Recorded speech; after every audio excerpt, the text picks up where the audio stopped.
solemnly swear that you will faithfully perform the duties pertaining to the office of Governor of North Carolina to which you have been elected. So help you God.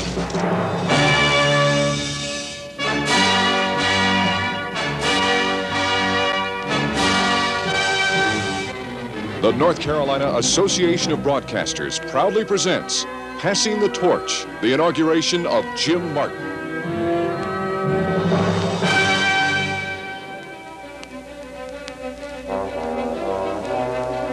Just a few minutes, James Grubbs Martin will take the oath of office as North Carolina's new governor, becoming only the second GOP governor of the century in North Carolina.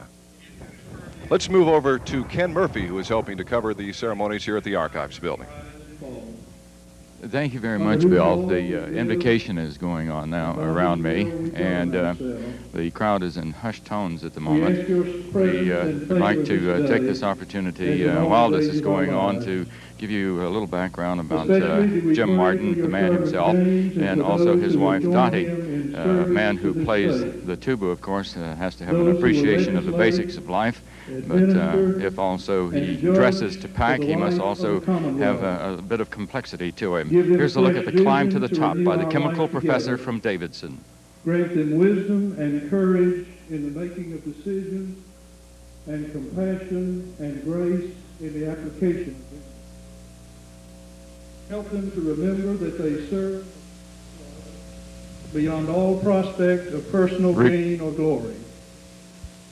Set them to your chosen causes of justice and mercy, that this state may aspire to the example of your realm. For we pray in the name of the one who came among us to be our servant, and thus we call him Lord. Amen.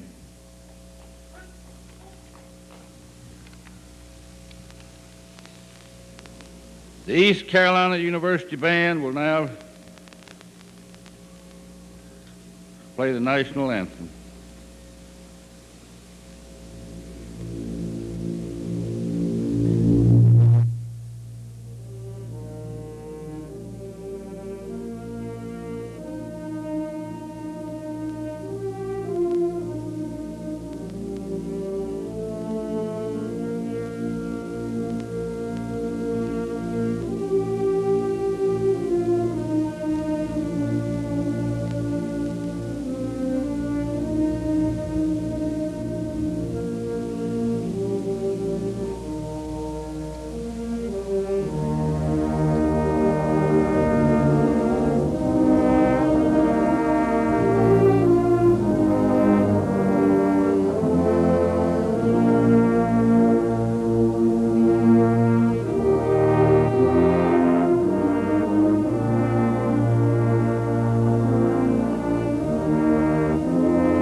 The audience will please be seated. Okay, the playing of the national anthem now, and the crowd is beginning to settle down. Take its seats in the background. And during and amidst this pomp and pageantry, we'd like to take just a moment, if we can, to take a look at Jim Martin, the man, and also Dottie Martin, the woman, the family life and so forth, and how they view themselves. We've heard the remark said that a man who plays the tuba probably has a fondness for the basics in life, but also one who would dress up in order to pack to move, also has a great deal of complexity. Well, we'd like to see some more about that, so here's a look at the climb to the top by the chemical professor from Davidson. It was New Year's Eve. Governor-elect Martin and wife Dottie were still packing for their move to Raleigh. The outgoing congressman and his family did most of the packing themselves. We surmise he wore a necktie only for the TV camera. The Martin house in Alexandria, Virginia, outside Washington, is up for sale. And Dottie, a real estate agent, was selling the family's old station wagon this afternoon. What's the dog's name? Toto. Toto was amused by the activity as he posed with the Martin children. Ben, age almost 13, Jim Jr., 25, and Emily, 22. Martin said he and the family know they'll get a heavier dose of media attention now. But I expect that will be a little bit different, but, you know, that's not so bad. It beats heavy lifting. And he's looking forward to a warmer reception at the governor's mansion than he got as one of 3 Republican county commissioners at a dinner 14 years ago. And then the greatest indignity is when we sat down for dinner, they had all these tables with lovely place settings out in front of that grand staircase that sweeps down in the middle of the hallway there. And everyone was seated at these tables except Cass and Percy and myself. We were at a table back behind and under the staircase, all in good fun, of course, and we've joked about it with Bob Scott ever since. When you married him, did you ever think he'd be governor? Heavens, no. Were you surprised when he won? No, I certainly was not. I knew he'd win from the moment that he said he would run. How did you know that? Well, I just have a good feeling about this guy. After 27 years of marriage, they still hold hands. As First Lady, Dottie hopes to promote child safety programs. The governor-elect is a sailboat enthusiast, and he hopes the family will be able to get away for an occasional weekend on their 36-foot boat moored in Beaufort. The boat christened Genesis with a dinghy named Exodus. Martin also says he's not sure yet where to place the pink plastic flamingos his kids gave him for Christmas. He's not sure he agrees with their assertion they should go on the lawn of the governor's mansion. Your father, do you call him governor-elect or congressman or what? I call him Dad. This is Mike Koza reporting from Washington. We're back live at the Archives building in Raleigh for the inauguration of Jim Martin as North Carolina's 97th governor. If you're keeping count, he's the 65th governor elected by popular vote. Before that happens, though, we have the swearing-in ceremonies for Council of State members. 2 new ones this year, Jim Long and Craig Phillips. What you're seeing right now is the ceremonies preceding the swearing-in ceremonies, the oath of office to be taken by people such as Jim Long, Insurance Commissioner, John Brooks, Commissioner of Labor, Jim Graham, Commissioner of Agriculture, so on and so forth. Earlier today, we had the invocation from the president of Davidson College, Dr. Kirkendall. There's Thad Ewer. And there's Bob Jordan, a big day for him, too. You just saw the camera move past from Mount Gilead. And there's Liston Ramsey, the presiding officer of the ceremonies today. Next to him, of course, the outgoing governor, Jim Hunt, who will be moving to Wilson County. Later on today, we will have the inaugural parade. That'll be coming up at 3 o'clock this afternoon. Also, we have the transfer of the Great Seal, which officially makes the official transfer of power from Governor Hunt to Governor Martin. There's Casper Holroyd, a member of the Wake County Legislative Delegation, and a young man next to him. I guess he is showing him how this all works and how it all comes together. Tremendous crowd here. I would say 10, 11,000 people in the immediate area. And it is a glorious day after a horrendous week of nasty, cold, bitter weather. And for those who cannot hear the ceremony, someone to communicate the ceremony in their special way. As we said, coming up soon will be the oaths of office for the Council of State members. And then we will have a speech, a short speech from Governor Hunt. And let's listen for a while. To present the other members of the Council of State for their respective oaths. First will be the Commissioner of Insurance-elect, the Honorable James E. Long, to whom the oath of office will be administered by Associate Justice Earl W. Vaughn.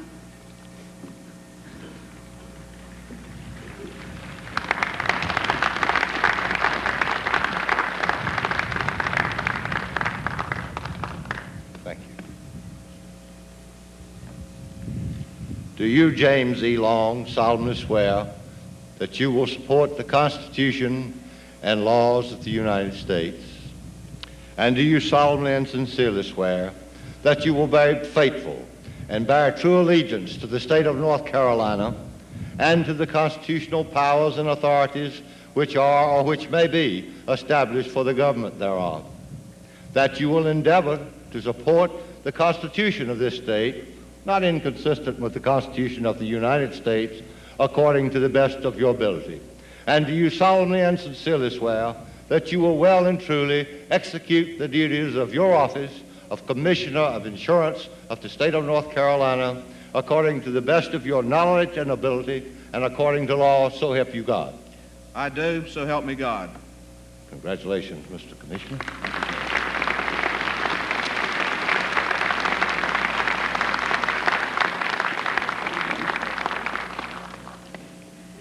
The Commissioner of Labor, the Honorable John C. Brooks, to whom the oath of office will be administered by Associate Justice Earl W. Vaughn.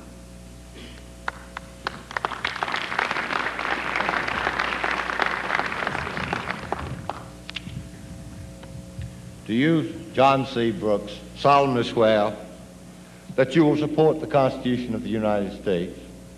And do you solemnly and sincerely swear that you will bear true allegiance to the state of North Carolina and to the constitutional powers and authorities which are or which may be established for the government thereof? That you will endeavor to support the Constitution of this state, not inconsistent with the Constitution of the United States, according to the best of your knowledge and ability and according to law, and that you will well and truly execute the duties of your office as of Commissioner of Labor of the state of North Carolina according to the best of your skill and ability and according to law, so help you God. I do, so help me God. Congratulations. Thank you so much.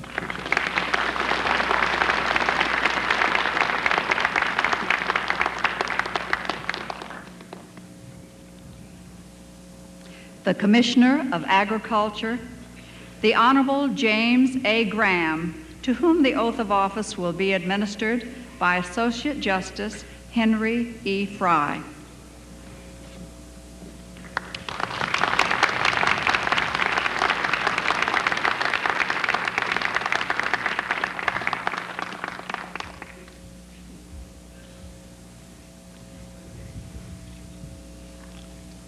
Do you, James Allen Jim Graham, solemnly swear that you will support the Constitution of the United States, and do you solemnly and sincerely swear that you will be faithful and bear true allegiance to the state of North Carolina and to the constitutional powers and authorities which are or may be established for the government thereof, and that you will endeavor to maintain, defend, and support the Constitution of said state, not inconsistent with the Constitution of the United States, to the best of your knowledge and ability?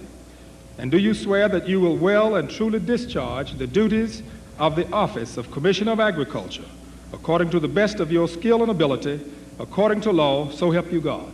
I do, so help me God. Congratulations.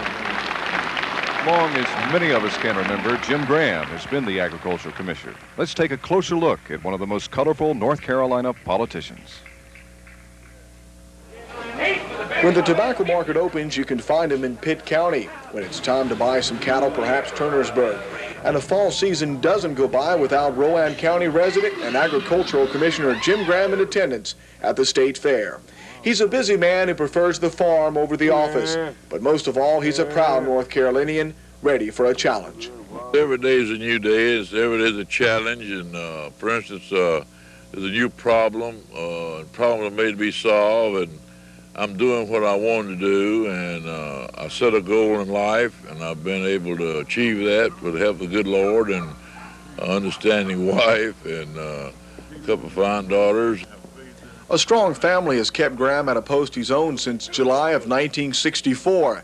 The cigar-smoking, tobacco-chewing, oyster-eating commissioner says it's North Carolina's strong families that will keep the farming community together. Regardless of whether it's on the land or what, I believe in a good family, and that's what makes up strong communities. That's what makes up county, regardless of whether it's in the metropolitan or urban areas. Families is a part of it. Will there be farmers to till the soil in the future? Graham says yes, but believes only the efficient, ready for change, and willing to fight will survive. We've got to try to be prepared to defend and fight for a farm bill and stand up for agriculture to be counted, and try to get across the image that farming and production of food, distribution of food is important.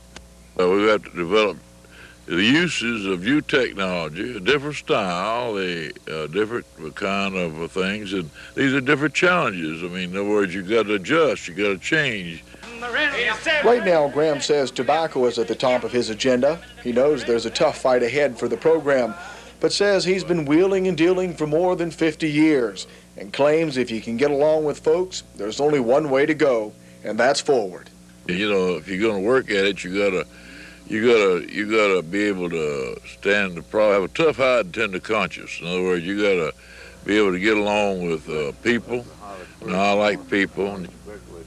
From New Bern, I'm Craig Hoffman reporting. You're watching the North Carolina Association of Broadcasters coverage of the 1985 inauguration of Jim Martin as North Carolina's governor. And do you swear at this moment, we have Superintendent of Public Instruction, Dr. Craig Phillips, being sworn into office, and he will be followed by several other Council of State members. Let's listen and watch. So help you God. I do, so help me God. I congratulate you. Thank you, sir. We have one more. The State Treasurer, the Honorable Harlan Edward Boyles, to whom the oath of office will be administered by Associate Justice Harry C. Martin.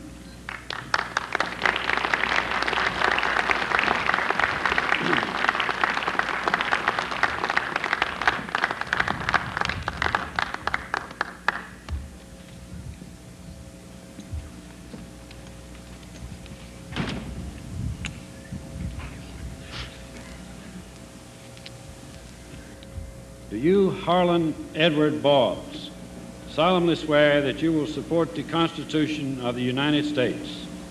And do you solemnly and sincerely swear that you will be faithful and bear true allegiance to the state of North Carolina and to the constitutional powers and authorities which are or may be established for the government thereof?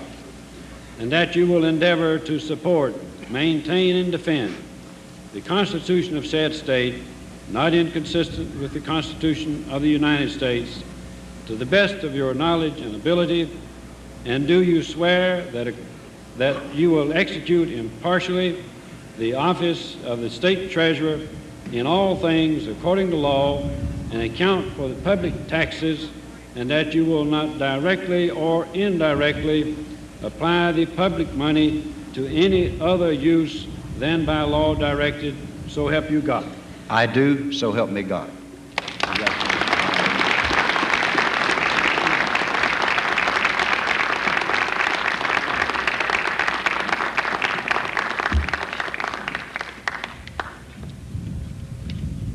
The State Auditor, the Honorable Edward Renfro, to whom the oath of office will be administered by Associate Justice Burley B. Mitchell, Jr.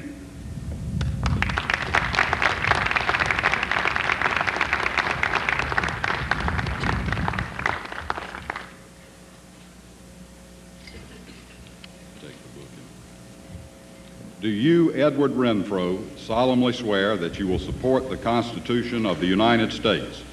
And do you solemnly and sincerely swear that you will be faithful and bear true allegiance to the state of North Carolina and to the constitutional powers and authorities which are or may be established for the government thereof?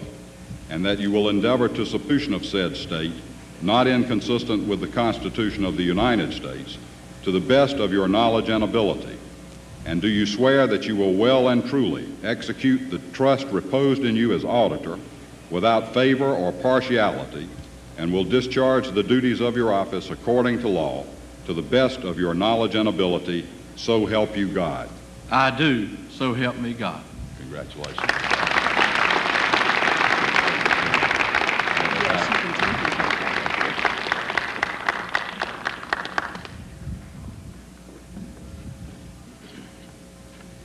The Secretary of State, the Honorable Thad Ure, to whom the oath of office will be administered by Associate Justice Louis B. Mayer.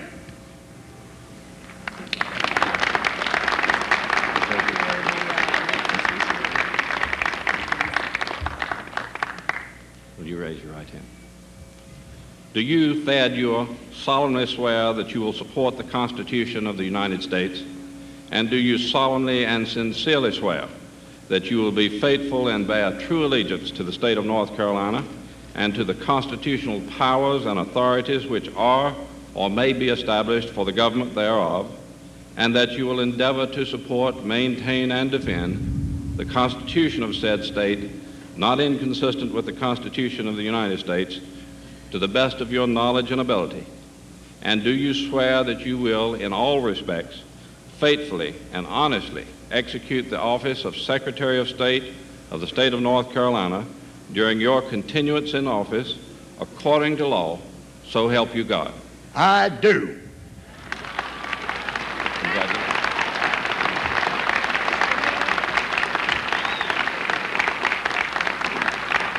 That completes the oaths of office for the Council of State members. Coming up shortly, though, we will have the inaugural address from Governor-elect Jim Martin and his oath of office.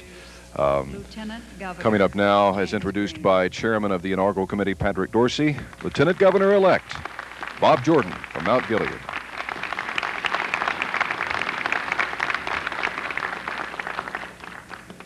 Governor Hunt, Governor Martin, United States Congressmen, United States Senators, all of you distinguished North Carolinians and distinguished visitors from about our great country, it is my happy privilege to present to you this morning the Lieutenant Governor-elect of North Carolina, Robert B. Jordan III. Governor Jordan.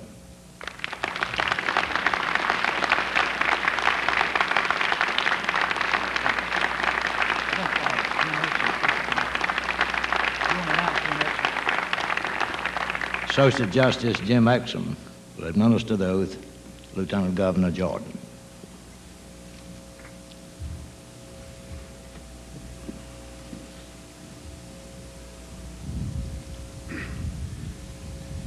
Do you, Robert Burr Jordan III, solemnly swear that you will support the Constitution of the United States?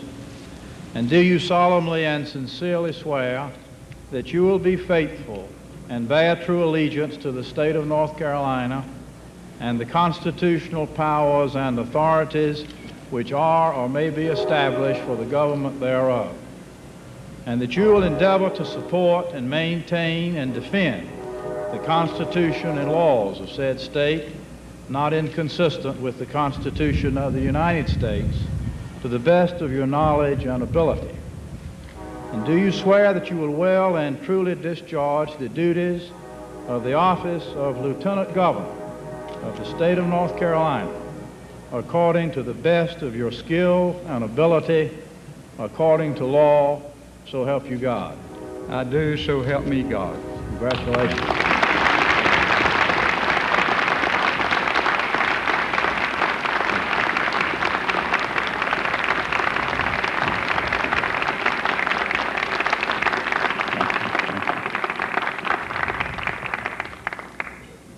I'm proud today to have the considerable honor to recognize our governor, James Baxter Hunt, Jr., our distinguished governor, and to thank him for all the people in North Carolina with a deep and abiding appreciation for those things that he has done for our great state. To thank this person who has made indeed a mark for himself in North Carolina and for North Carolina across this nation. It is indeed my pleasure to recognize Governor Hunt.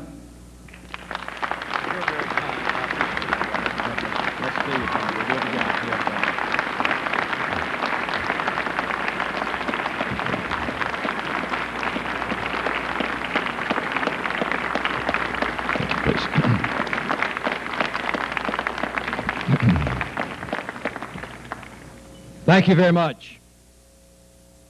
Distinguished guests, newly installed and very able members of the Council of State of North Carolina,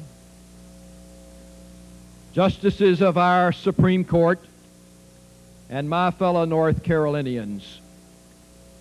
For the past 8 years, it has been my pleasure and very high honor to serve the people of this state.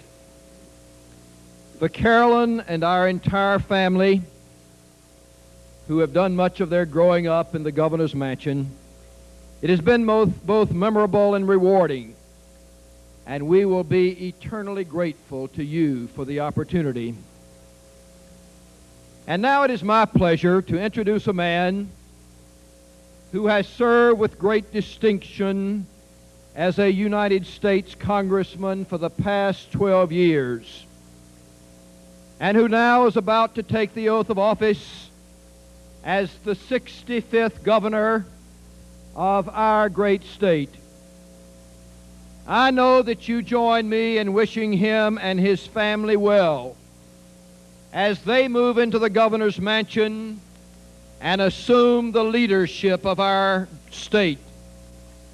I ask that you please stand for the oath of office to be administered by the Chief Justice of the North Carolina Supreme Court, Joseph Branch, and please remain standing for the military honors to follow. Ladies and gentlemen, I proudly present to you the 65th Governor of North Carolina, the Honorable James Grubbs Martin.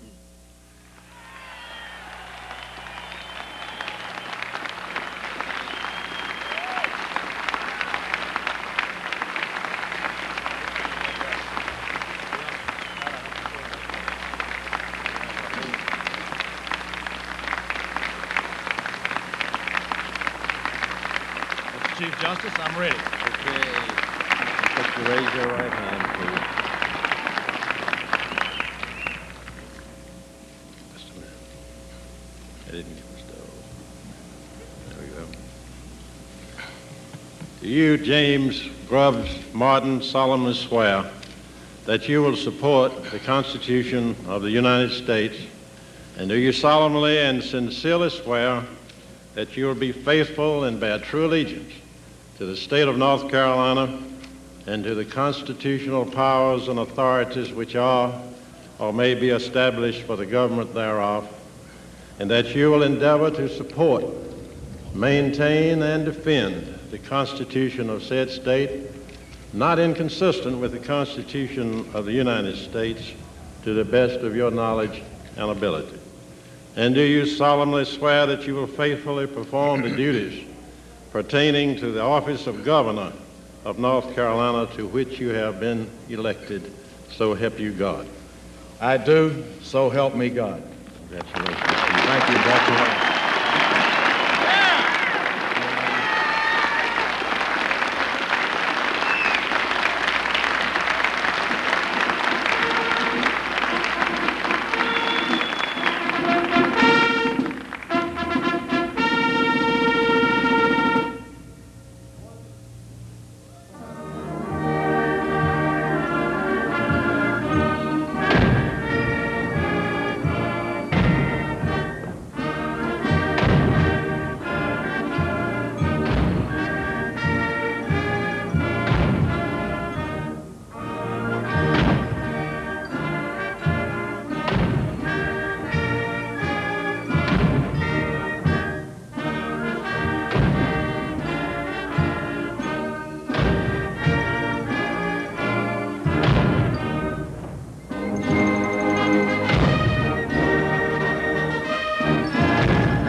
You may certainly be seated, those of you who can.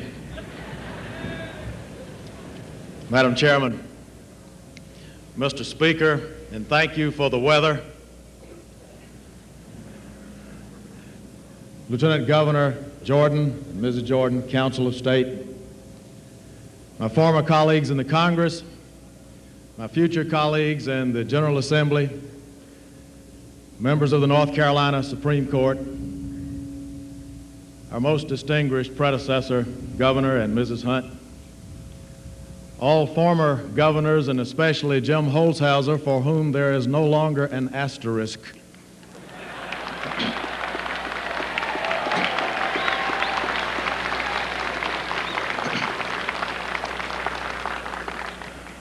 My fellow citizens, throughout our 4 centuries of settled history, North Carolina has prospered through a blend of rivalry and unity. We have known the rivalry of East against West against Piedmont, of planter against frontier settler against native Indian, of business competition, of team against team and party against party. Yet we've reached our greatest achievements when called to a unity of purpose, to weather a colonial winter, to throw off colonial oppression, to bind the wounds of a torn nation, and to share the combined intellectual resources of a great university system. Here today, after such a time of rivalry, our future calls us together in that spirit of unity. For today, we are all Democrats, and we are all Republicans, and we are all independents. We are all from East and West and Piedmont. Today, we are all North Carolinians in one united state.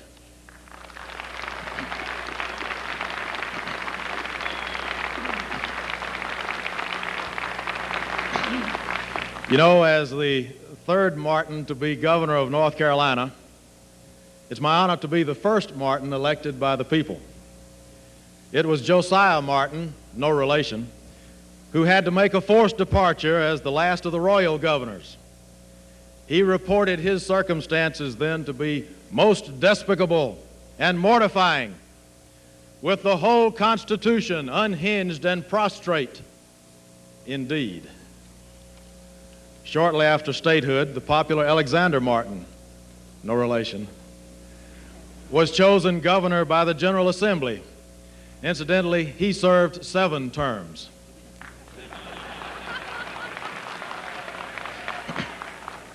And it was Alexander Martin's privilege to herald a new day for North Carolina.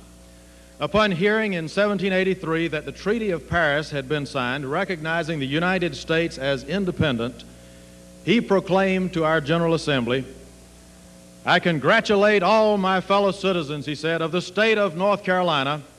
Nothing now remains but to enjoy the fruits of uninterrupted constitutional freedom, the more sweet and precious as the tree was planted by virtue, raised by toil, and nurtured by the blood of heroes."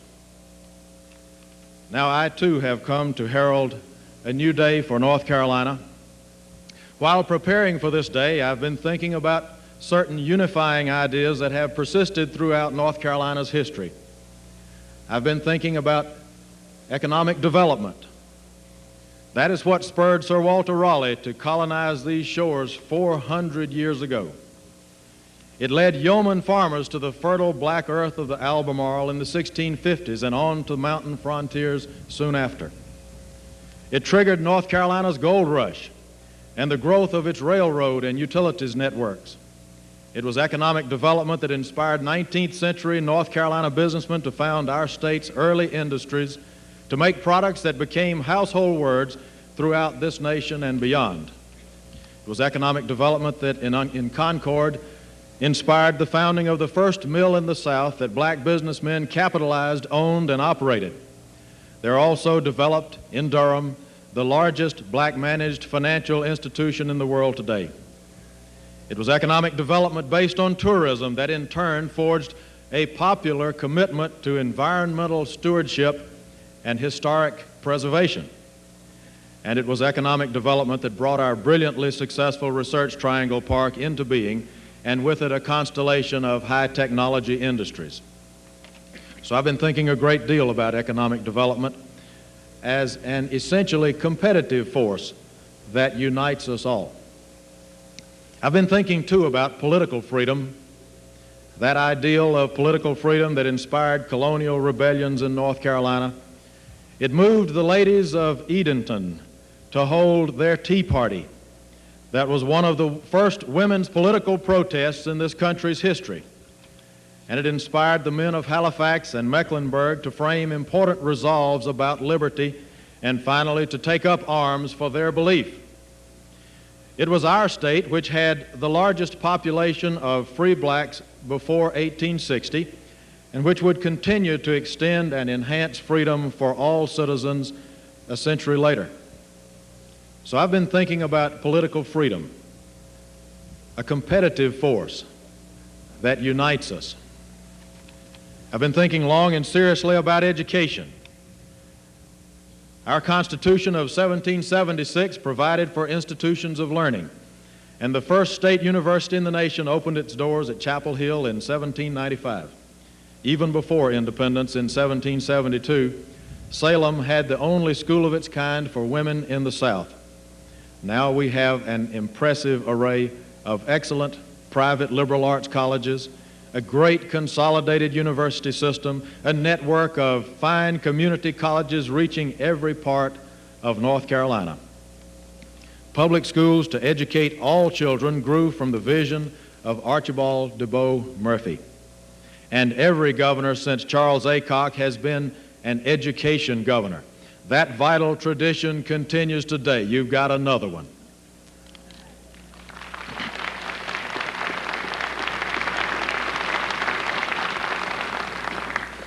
With special schools to develop the most unusually creative talents in the performing arts and math and science, we have affirmed our belief in the cultivation of excellence. Think of this. If universal public education is that rising tide that lifts all boats, then surely a high order of academic rigor for our most gifted young scholars may well be that essential gravitational lunar force that lifts the tides.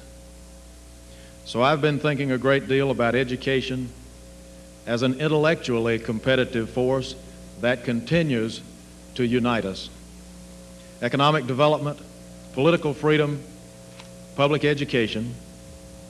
What then do we believe about these traditions today?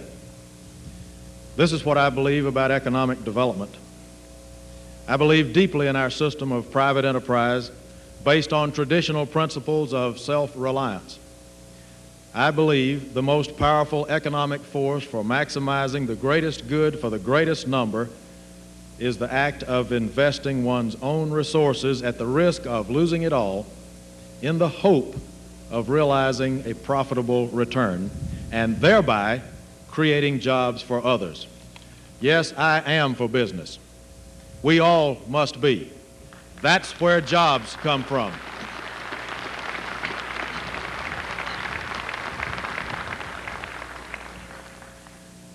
We share a special concern today for jobs in our traditional industries of textiles and furniture, tobacco, agriculture, which have provided over the years so many entry-level jobs for generations of North Carolinians and have sustained so many families and communities in our state.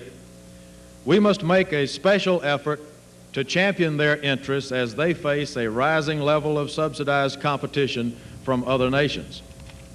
At the same time, we must continue to reach out to the future and its high technology ventures that are finding a welcome climate for growth in North Carolina.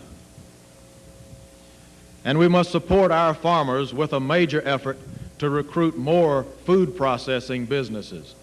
All these objectives will benefit from strategic tax reforms to remove those unique taxes that impose a competitive disadvantage on North Carolina businesses and workers.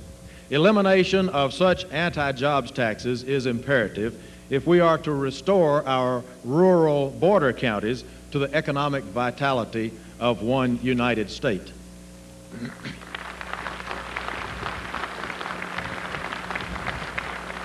This is what I believe about political freedom.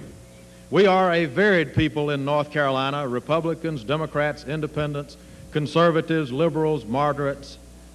I believe in an open marketplace where alternative ideas and their consequences can be debated and compete for our allegiance. I believe in a strong two-party system as the best way to promote that competition of ideas and to encourage good people to compete for public office and to ensure greater accountability for those who serve. I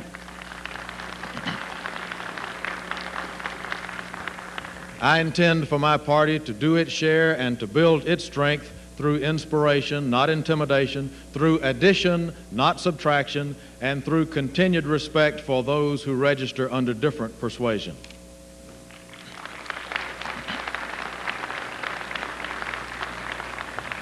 I happen to believe that we will have more open government these next 4 years because of that degree of healthy two-party tensions that will exist.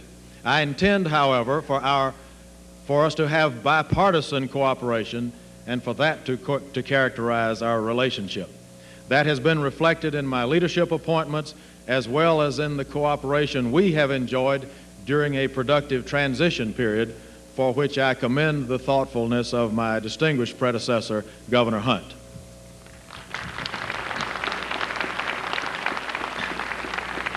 You see, there is surely a time for partisanship, and there is also now a time for bipartisanship.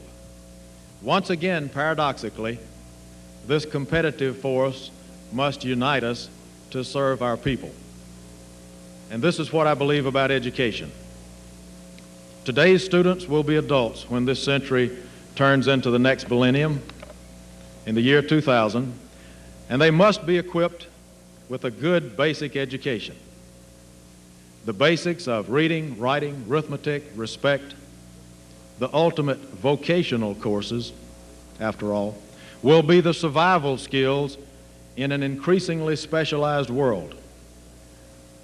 Think of this. One must learn to read before one can read to learn. Beyond the basics, I want our graduates to have enough understanding of science that they will face our technological future unafraid, with confidence. And I want them well grounded in history, literature, and social studies so they'll understand where we have come from as a people and appreciate the values of our civilization. I believe that to strengthen our schools, we must strengthen the teaching profession and promote teaching as a career. We must provide better pay for better teachers. We must carefully develop incentives for excellence that will win the confidence of teachers, that the better they are and the better they become, the better they will be paid. Achieving that goal will win the confidence of all parents and taxpayers. So by pulling together to strengthen our schools throughout North Carolina, we will surely harness a powerful force to unite us.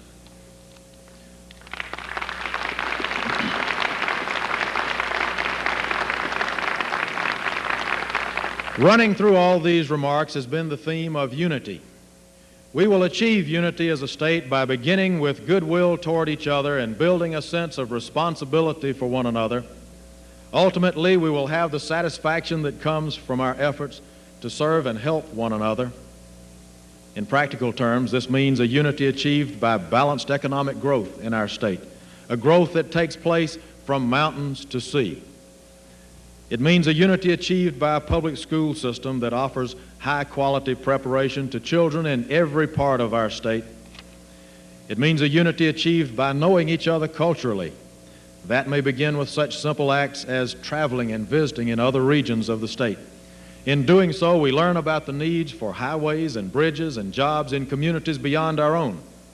In our own communities, where we know every corner, every pothole, every tree, we know what the needs are. And so we must learn to understand and support the needs of others in this united state of North Carolina. In closing, I want to share a private view of this event. The Bible upon which I took my oath of office was given to me by my wife Dottie for our first Christmas together 29 years ago as teenage sweethearts. Hey, this book marks the distance that we've traveled together. Today, our mothers, our children, in fact, dozens of members of the extended Martin family are here to share this memorable day with us. One Martin who is not here is my father. He was a good man, a Presbyterian minister. He often told us if our goal is important, then we must pray as if it's entirely up to the Lord, which it is. And then we must work as if it's entirely up to us, which it is. In a sermon to our family reunion in 1967, he said something like this to us, and I quote, "Our future grows out of our past. Looking back, we can see generations of farmers who planted more than cotton and corn, for by the grace of God, they planted the seed of His Word in the hearts of their children. With a conscience enlightened by that Word, problems become opportunities for service, and challenges become calls to great achievement. With its problems, its opportunities, and its challenges, the future calls us together. And so in that spirit, my friends, I begin my service to you today as governor of this great United State of North Carolina, thanking you all for being here and for what you did that we might be here today. Thank you.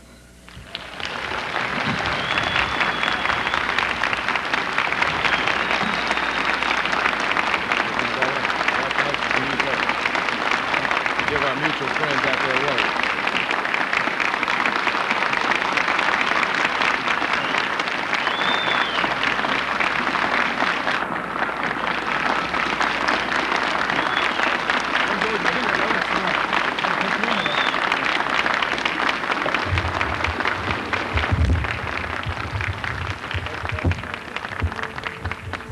Thank you, Governor Martin, for that eloquent and inspiring address. We look forward to your leadership.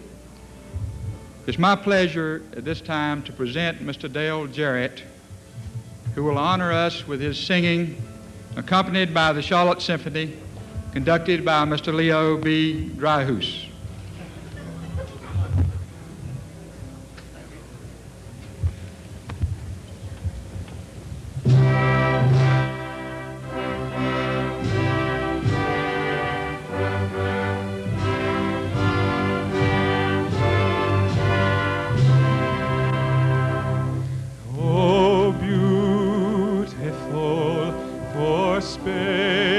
Skies, for amber waves of grain, for purple mountain majesties above the fruited plain. America, America, God shed His grace on thee, and crowned thy good with brotherhood from sea to shining sea.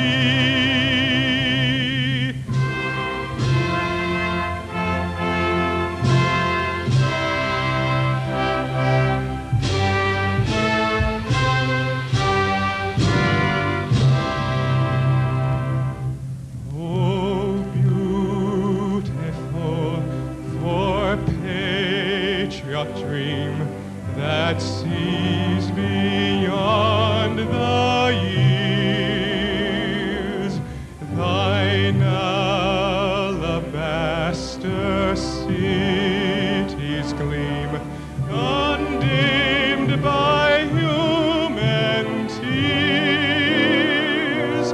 America, America, God shed shed his grace on thee, and crowned thy good with brotherhood from sea to shining sea.